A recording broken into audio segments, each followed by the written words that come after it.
Annika Wells, the Minister for Communications and also Minister for Sport. It comes on the cusp of the government's world-first ban on social media for under-16s. World-first means you can boast about being first, but also that you have to go first. And other countries have expressed interest in doing something similar, but are happy for Australia to be perhaps the guinea pig, if I may explain it that way. The government even saying it's not entirely sure at times how this will unfold and that it won't be perfect legislation. The glass half full outcome would be a generation of children breaking free from mobile phone addiction, perhaps sales of push bikes and yo-yos surging as teens rediscover the great outdoors, and the darker side of social media a distant memory. The glass half empty outcome, perhaps a surge in sales of VPNs as teens and perhaps parents sidestep the ban and any unintended consequences that could follow. Minister, welcome back to the Press Club, of course, not your first address. Ladies and gentlemen, please welcome the Minister, Annika Wells.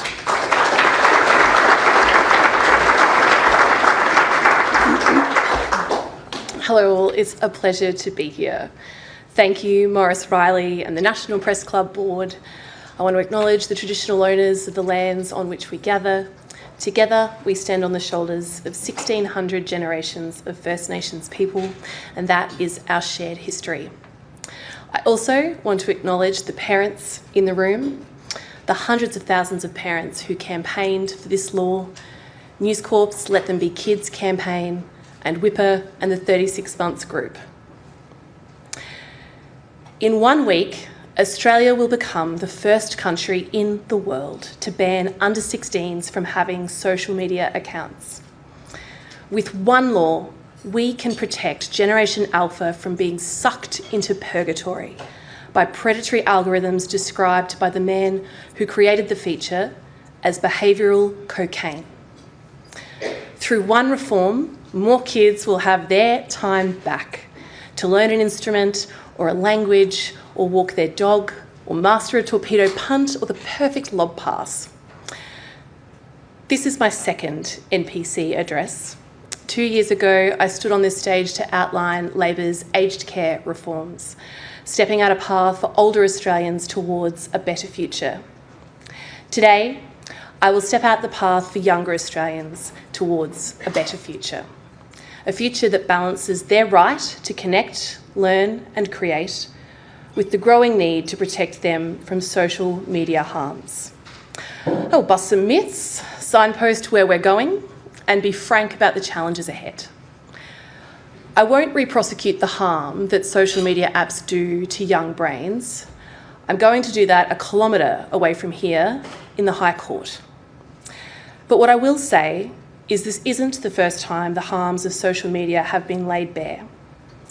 The evidence gathered in journal articles and disclosure documents is spreading like wildfire, belling the cat on previously secret strategies by social media giants. And around the world, we are seeing governments, whistleblowers, and ordinary citizens fight back. Like a claim filed in the Northern District of California and reported in the media, which alleges that Meta, YouTube, TikTok, and Snapchat know exactly how addictive their platforms are, but deliberately target teenagers to maximise engagement and drive advertising revenue.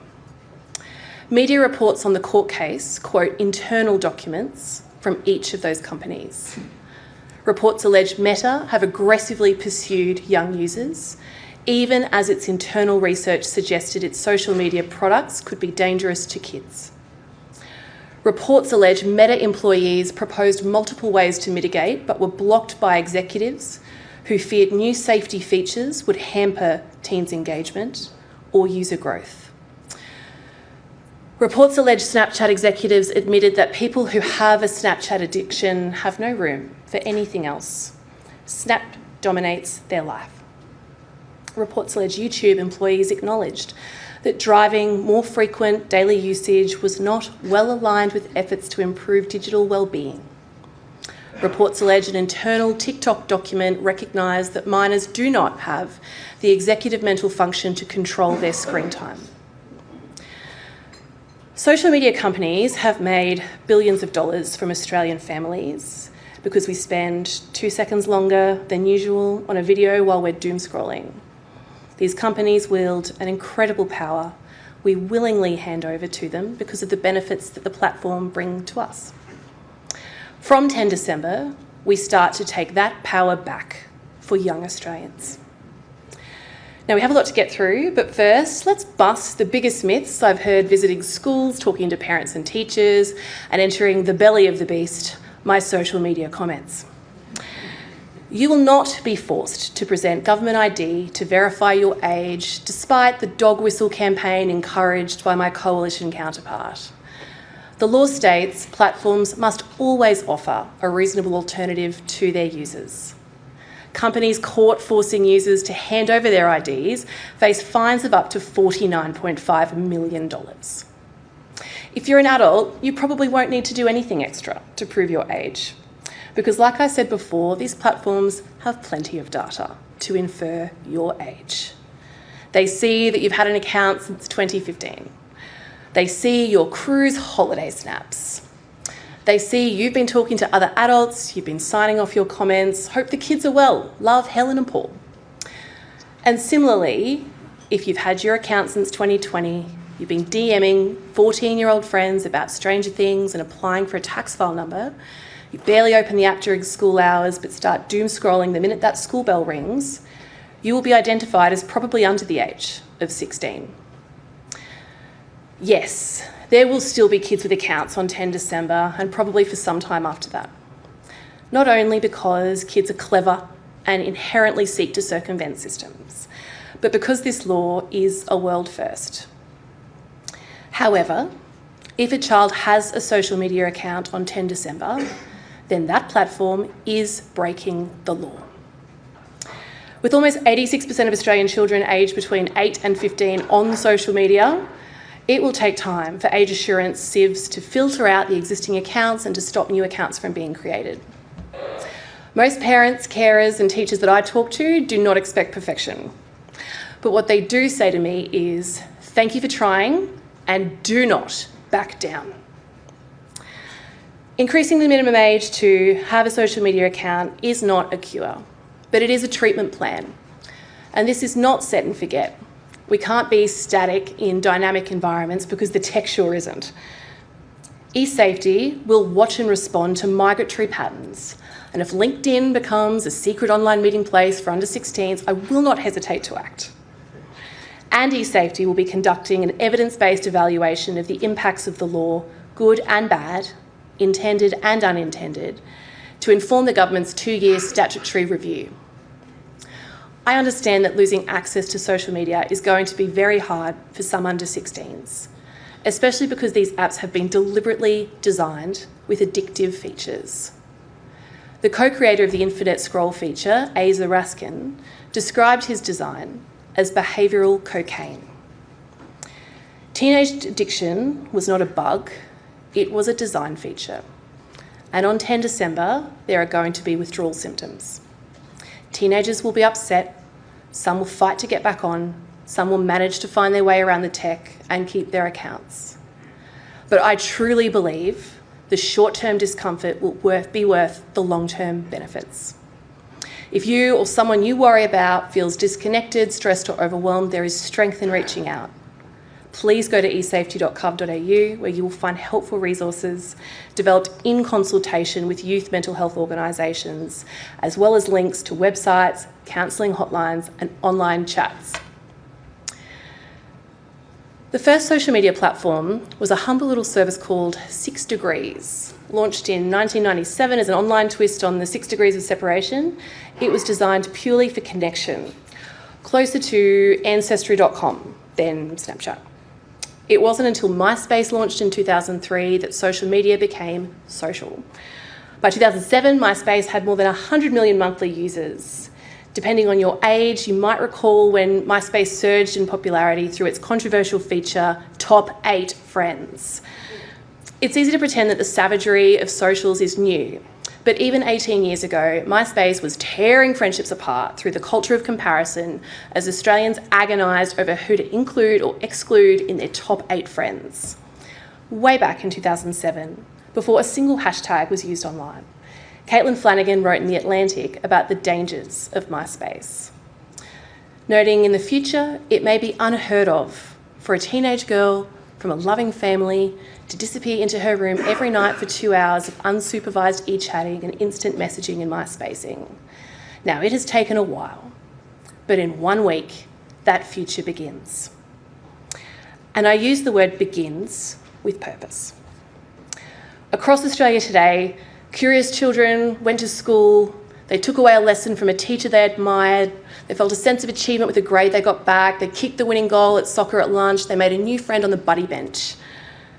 Tonight, children around Australia will go home and that curiosity will be used against them. The algorithm will attack them so deftly and so subtly it resembles an embrace. Their interactions will be unsupervised and weaponised because their parents can't watch them 24/7. From the lockers to the living room, from the port racks to the pillow.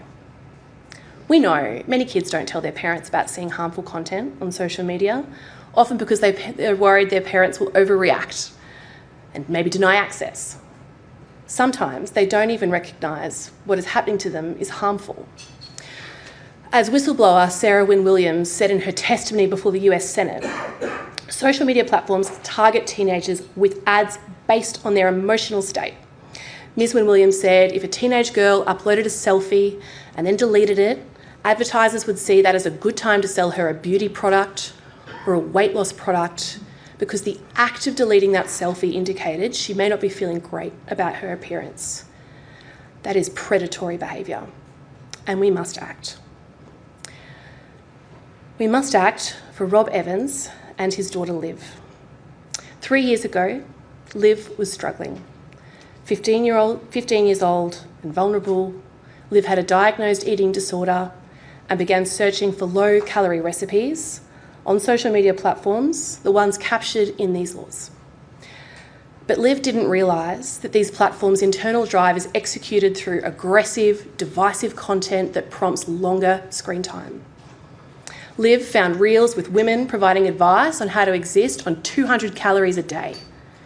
She found coded hashtags directing her to harmful content. The algorithm latched on and never let go.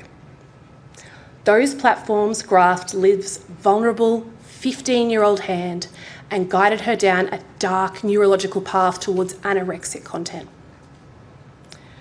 Liv's dad, Rob, found screenshots of this content on his daughter's phone. He tried to convince her these videos were created for engagement, that the advice was dangerous.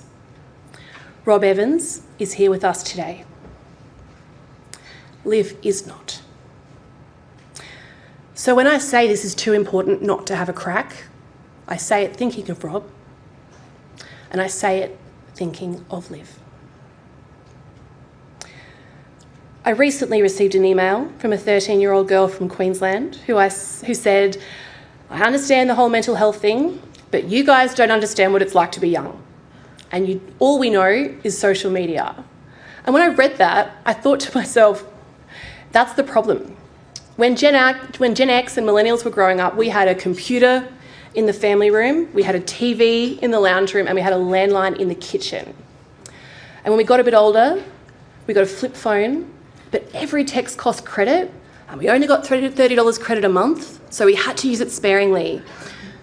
And if we were having a fight with a friend at school, or if we were dealing with a bully, we left it at the school gate.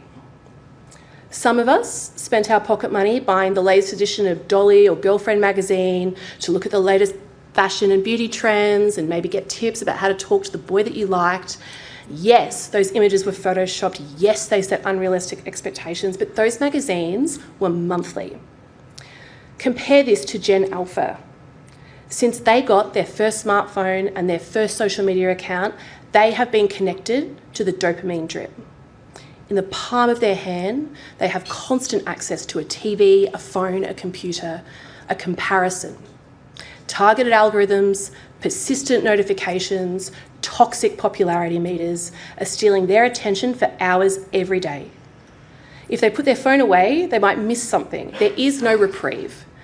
That's why this law matters, to give Gen Alpha and the next generation a break from the persuasive and pervasive pull of social media. This specific law will not fix every harm occurring on the internet, but it will make it easier for kids to chase a better version of themselves without being chased into predatory algorithms. It will complement the work that the Minister for Education, Jason Clare, is doing to address school bullying through our response to the Anti-Bullying Rapid Review. We are also committed to a digital duty of care. A digital duty of care will create a proactive system and put the responsibility on services to prevent harm from occurring in the first place. eSafety is also implementing industry codes under the Online Safety Act that will uplift safety standards of online services, such as search engines, to prevent children accessing high-impact content like pornography, suicide, or eating disorder material. And we are committed to restricting online notified tools to create explicit deepfakes. One child in every classroom in Australia has been the victim of deepfake abuse, while notify victim reports to eSafety from people under 18 have doubled in the past 18 months. Deepfakes are destroying the self-esteem of Australian girls, because while the image might be fake, the abuse is real. Emma Mason, who spoke with extraordinary power at the United Nations Leaders Summit, had to battle this cowardly assault on her own daughter. Emma's daughter, Tilly, had a fake naked photo shared by school kids on the bus. And between 3:10 and 6 p.m, Emma estimates almost 3,000 kids had seen this fake naked photo. And that night, Tilly attempted to take her own life. Emma is with us today. Tilly is not. So, the question you're all desperate to know, who is getting slapped with the first $50 million fine on 10 December? The bureaucrats in this room will back me up here. Regulation rarely acts fast, and certainly not that fast. Information gathering and enforcement powers lay with the eSafety Commission. But what you can expect on 11 December is that eSafety will send notices to the 10 platforms we have named in our dynamic list. These notices will seek evidence, including how many underage accounts they had on 9 December before the law started and on 11 December after the law started. Those platforms will have time to reply before the next round of information requests are sent out, asking for updated numbers every month for 6 months. The government recognises that age assurance may require several days or weeks to complete fairly and accurately. However, if eSafety identifies systemic breaches of the law, the platforms will face fines of up to $49.5 million. Regulation and cultural change take time, take patience. This law is world-leading, and countries around the world are taking our lead. Denmark, Greece, Romania, France, New Zealand, Malaysia, the European Commission have all signalled intent to introduce a minimum age for social media. As European Union President Ursula von der Leyen said, parents, not algorithms, should be raising our children. I've met with leaders from across the globe and the political spectrum who are equal parts fascinated and motivated by what Australia is doing. American social psychologist and author of the book The Anxious Generation, Jonathan Haidt, said, Australia's law, our law, is by far the most important single piece of legislation ever enacted on planet Earth to protect children in the internet age. I inherited this bold reform and am privileged to stand here because of the exceptional work of the Prime Minister and the former Communications Minister, Michelle Rowland. December 10 would not happen but for Anthony Albanese's dogged determination to hold platforms to a higher standard. And I work every day to be the Bill Ponsford to the PM's Don Bradman. And like Bill Ponsford, I wield a large stick in the form of federal regulation. Those who know me well were expecting a niche sport reference at some point. That was it. I genuinely believe that a few years from now, eyebrows will raise not at the reform, but why it took so long for this reform to be implemented. Because as parent Mia Bannister told me earlier this year, our kids are watching a highlight reel all day and all night, a highlight reel where they are not the heroic main character. A constant stream of unrealistic, impossible to meet expectations. A relentless poster of failure glued to their hand. Mia lives in my electorate of Lily and has spent the past 6 months speaking to school kids about her son Ollie's battle with offline and online bullying. Discussing how Ollie, like Liv, lowered his screen and hated what he saw in the mirror. Ollie turned to social media for advice on how to be fitter, how to look better, and was led into algorithmic agony, constantly fed anorexic content on the platforms captured by this ban. At one point, Ollie was weighing his dash of soy sauce. Mia is here with us today. Ollie is not. So 1 week from today, this law is starting. And over the coming months, we will fight to defend this law in the High Court. Because parents here in this room and right across Australia asked for government to step up. They know and we know that this will not be perfect. But for Liv, for Tilly, for Ollie, for Mac and Ways Holsworth, for Alam and Ali Halkick, for the 7 out of 10 kids who witness online harm, we have to give this a crack. Thank you.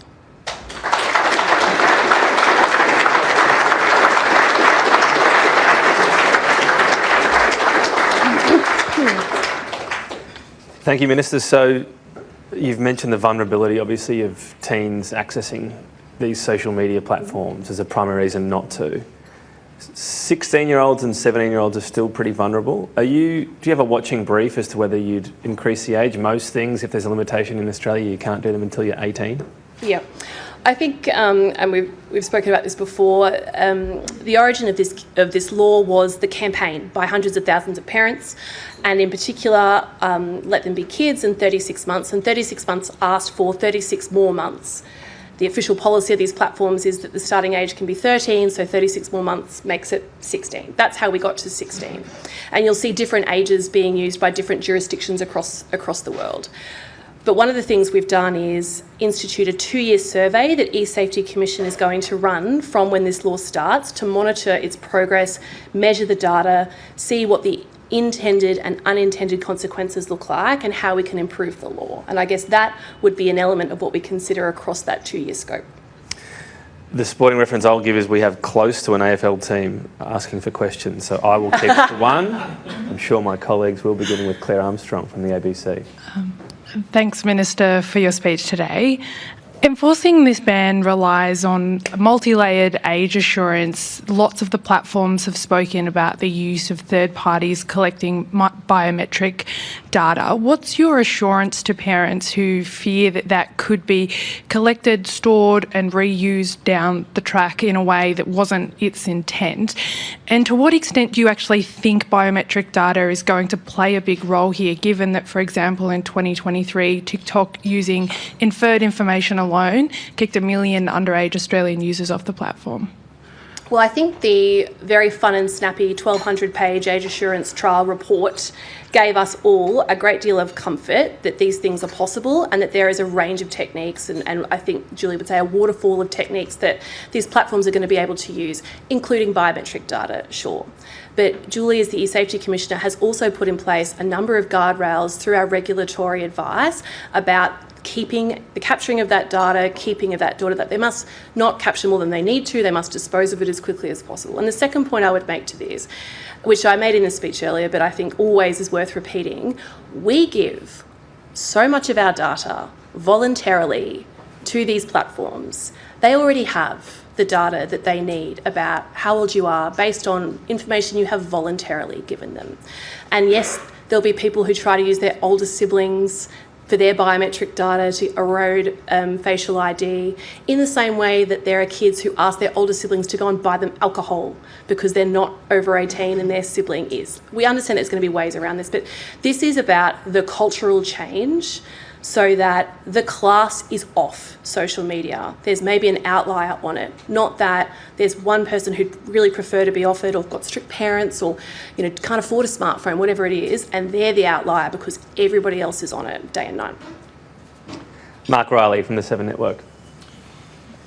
Minister, I think parents understand why you're instituting this ban, but they're also asking, why don't you ban the content in the first place? There's stuff on the internet telling kids how to kill themselves, the most pernicious content that if any of we regulated licensed broadcasters were to run, we'd very reasonably have our licences removed. What's the government doing to stop this content being broadcast in the first place? I think you make a very good point, and that's why I refer constantly to the fact that 7 out of 10 Australian kids have witnessed harm online. And the next step of this, which is a holistic response that we're making to online safety as part of our response to the Online Safety Act review, is the digital duty of care. And that captures all the whatabouts of this law, I think. That is an open question to Australians. What do we expect of our social media platforms? What responsibility, what legal duty of care do they owe us as Australians? So consultation is currently out on that. We'll be working on that over the next year, and that will be about the broader question of content and what duty of care do platforms owe us when they offer these things and then sell our data for advertising revenue. Emily Saunders from the 9 Network. Minister, Google has today announced how it plans to roll out this ban on its platforms. It says that children will be less safe without accounts. What's your message to parents who are now concerned they won't be able to monitor what their kids watch online? My particular response would be that you can still use parental control measures on YouTube Kids, which is not captured by these laws, and I would urge parents who are worried about that to look at eSafety.govt.au, which has great materials to work through what this looks like for your household. But I guess I'm going to level with you. I find it outright weird that YouTube is always at pains to remind us all how unsafe their platform is in a logged out state. And if YouTube even this morning is reminding us all that it is not safe and that there is content not appropriate for age-restricted users on their website, then that is a problem that YouTube needs to fix. Thank you. Ron Meisen from the AFR. Thank you, Minister. Already kids are starting to talk about moving to Yope, Locket Widget, Red Note, Lemonade, Coverstar, Discord. There are no doubt many others. You ban them, others will pop up. How confident are you that you can really crack down on this and keep up with the pace of new companies, which will no doubt see the profit incentive of targeting them? And also, increasingly, the social element here isn't the problem for kids, it's the AI content that's coming at them and encouraging them through algorithmic, predatory algorithms, as you referred to it. How are you looking at AI in this space? Well, your first question, I think Julie is the eSafety Commissioner and I have previously referred to the whack-a-mole nature. It's a dynamic, evolving industry. Tech is constantly evolving. We also must be dynamic and agile as we respond. We've published the list of the 10 platforms, mostly to help parents and teachers and people who look after under-16s with one source of truth, which they can find on eSafety.gov.au. That's why I keep referring to the list as dynamic, because it will need to expand as different platforms receive migratory patterns, like you're saying. But I guess the law as it stands applies to all social media platforms. All of the platforms, many of which you just named, are now working with eSafety to self-assess, are they an age-restricted social media platform? That's the law. But the way that we name the 10 platforms is mostly to try and inform parents and help them work through this transition with their kids. AI, sorry? AI, I spoke to our determination to ban Notify apps. That is a response. I think what you can see is a targeted and measured response to a particular challenge of AI in this space. Julie has referred to some earlier work she's done this year on AI bots in particular. You'll see yesterday we announced the AI Safety Institute, which will have particular assistance with us as we try and deal with these different parts in different lanes. So it's work in progress, Ron. Thank you. Next question, Anna Henderson from SBS. Thank you. Anna Henderson, SBS. If you buy alcohol for someone underage, it's illegal and you're punished. So if someone over 16 sets up an account for someone who's underage, what happens to them? There is not a punishment for them. This isn't about punishing under-16s or parents who've allowed under-16s to establish social media accounts up until 10th of December. That is legally possible in Australia. This is about putting the responsibility back on the social media platforms who have been able to operate essentially in a wild, wild west for 10, 15, 20 years with immeasurable harms. The thing is, they're now measurable. We now have so much data and evidence about what is happening to our kids online that we feel we must act. Would you consider it if there is a proliferation of these accounts being set up by people over 16? We are focused on systemic breaches of the platforms, and that's why I outlined in my speech today exactly what that's going to look like from 9 December through. Like I said, this law isn't set and forget. We're always going to look at ways to improve it. But I think for the most part, this is about changing the responsibility and the onus to being what do social media platforms owe us as their users as they seek to operate in our country. Your review at the end of 2 years, would it not look at if there were a massive number of accounts that parents had helped children get, a new action on that? Wouldn't that be logical? Absolutely. Okay. Ruben Spargo from Sky News. Minister, thank you. It's been revealed your recent trip to New York to spruik this ban cost more than $100,000. For yourself and two staffers, airfares cost $94,800.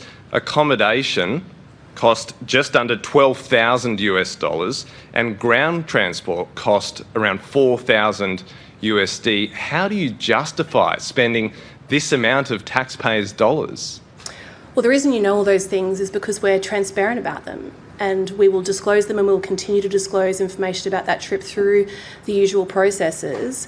That trip was undertaken as the Minister for Communications, and I would think the people who were there for that UN event who join us in this room today would agree with me that it was incredibly important. That event fueled a global momentum in this space. You have seen a number of different jurisdictions come out from that moment to, as recently as last week, to announce that they are going to do exactly what Australia is doing. They're going to mimic Australia in this space. It's important, and I'll continue to be transparent about what that cost, what it looks like, what we did in the usual way. You don't think that was expensive for airfares? Over $94,000? I've answered your question. Alan Ransley from News Corp. Thanks, Minister. Some of the methods kids are talking about online of how they're going to circumvent this includes involving their parents, for example, helping them using parents' emails, using parents' faces for age verification, putting owned by parents in their TikTok bios, for example. What's your message to parents who are willing to help their children circumvent these laws? Whilst I have seen some of that in the media reporting of this issue, I have yet to have a single Australian parent walk up to me and give me that message as the Communications Minister. What I have had is countless Australian parents come up to me and say, thank you. I have been completely helpless in this space. We are just at a loss of what to do with this in our house. It is a fight every single night. I am a perfectly competent human being in my professional life, and I'm at a loss on this issue. So what we are doing with this is giving those parents another weapon in the arsenal in this fight. Like I said, it's not a cure, it's a treatment plan. And obviously not everyone's going to agree with these laws. We appreciate that, that's democracy. But these laws experience incredible popularity and are in of themselves, by creation, a response to more than 120,000 Australian parents who asked us to step up. What about adults? I mean, there are a lot of Australians look pretty addicted to their phones from where I'm sitting. Is I've there had any that role? feedback too. Can you ban me as well? I'm not going to single anyone out, but I mean, is there a role? For example, you can get apps. I downloaded one because I just thought I'm looking at my phone too much in the, you know, when you're trying to put down your kids, whatever it might be. Yep. But then it costs however many dollars a month. Is there an actual role for government? Maybe a free service that you can try to